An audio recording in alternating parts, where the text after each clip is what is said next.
Assalamualaikum warahmatullahi wabarakatuh. Halo semua, perkenalkan nama saya Dara Ardena dengan NIM 2230403029 akan menjelaskan tentang koreksi fiskal.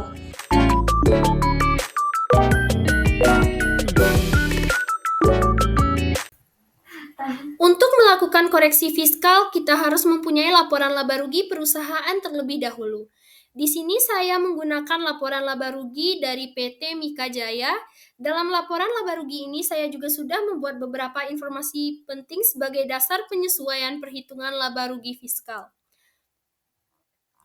Untuk melakukan koreksi fiskal, langkah pertama yang harus dilakukan yaitu memindahkan seluruh akun pada laporan laba rugi perusahaan ke dalam laporan yang harus kita lakukan koreksi fiskal. Informasi yang digunakan sebagai dasar penyesuaian dasar perhitungan laba rugi fiskal antara lain yaitu yang pertama, dalam biaya gaji, THR, dan bonus terdapat PPh pasal 21 ditanggung perusahaan sebesar 16 juta rupiah. Karena biaya gaji, THR, dan bonus ditanggung oleh perusahaan, maka biaya ini bersifat mengurangi akuntansi komersial. Apabila biaya mengurangi, maka akan dimasukkan ke dalam koreksi positif. 510 juta dikurangi dengan 16 juta, maka akan didapatkan hasil sebesar 494 juta rupiah.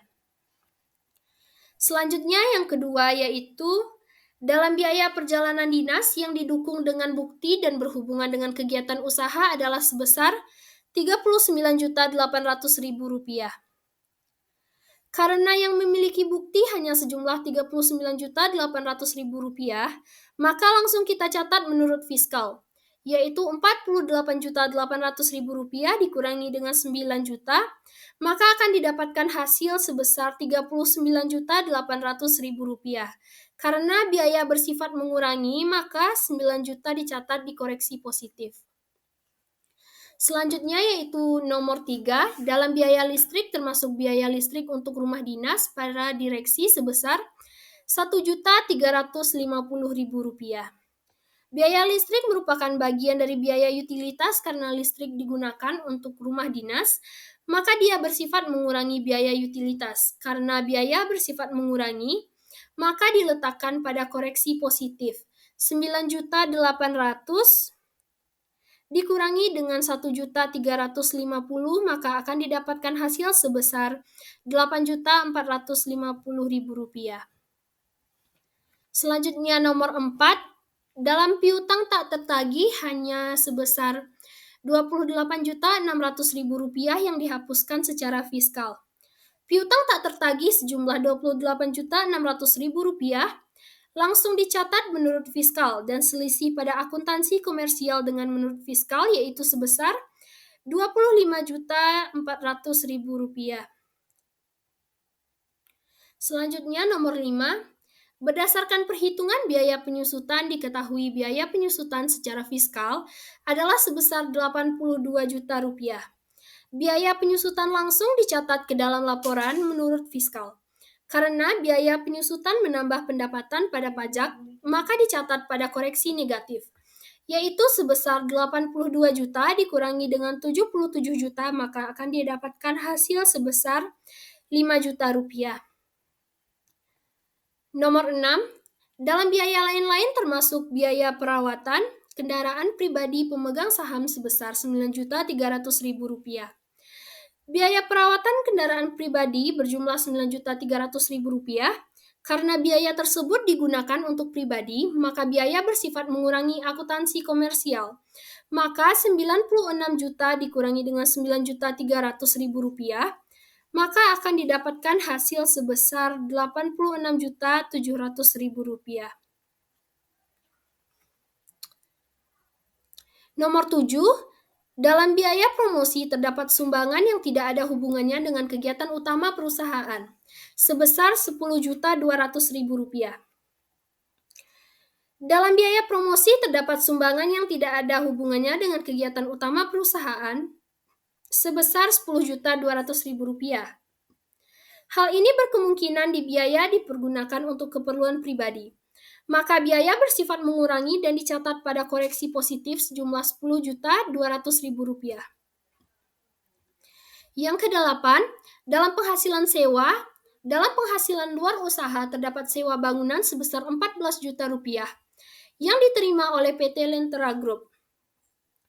Dalam biaya promosi terdapat sumbangan yang tidak ada hubungannya dengan kegiatan utama perusahaan, yakni sebesar Rp10.200.000.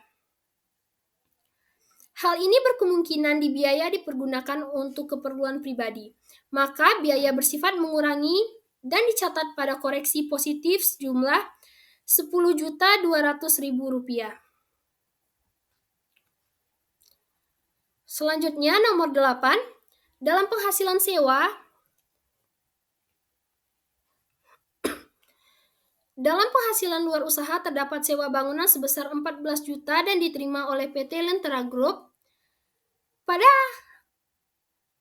akuntansi komersial, ini dicatat sejumlah Rp99.200.000. Ternyata sebanyak Rp14 juta ini adalah penghasilan dari sewa bangunan.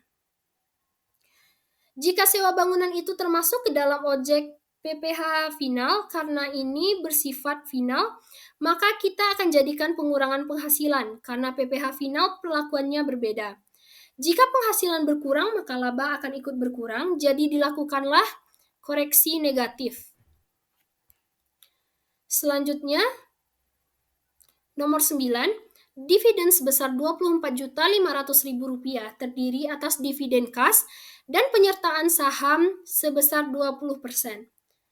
Sebesar Rp10 juta pada PT Asa Baru dan penyertaan saham sebesar 35% pada PT Cita Karya. Sebesar Rp14.500.000. Jika penyertaan saham melebihi 20%, maka pada koreksi fiskal itu bukan objek penghasilan. Maka Rp14.500.000 ini akan kita jadikan pengurang. Karena ini merupakan penghasilan, jika penghasilan dikurangi, maka laba juga akan ikut berkurang. Namun apabila laba berkurang, maka akan terjadi koreksi negatif. Dan yang terakhir yaitu nomor 10, dalam biaya representasi terdapat Rp1.150.000 untuk biaya perjalanan anggota keluarga pemegang saham. Karena tidak dipergunakan untuk kebutuhan perusahaan, maka biaya representasi yang Rp1.150.000 berfungsi untuk mengurangi biaya akuntansi komersial. Karena biaya bersifat mengurangi, maka dicatat sebagai koreksi positif.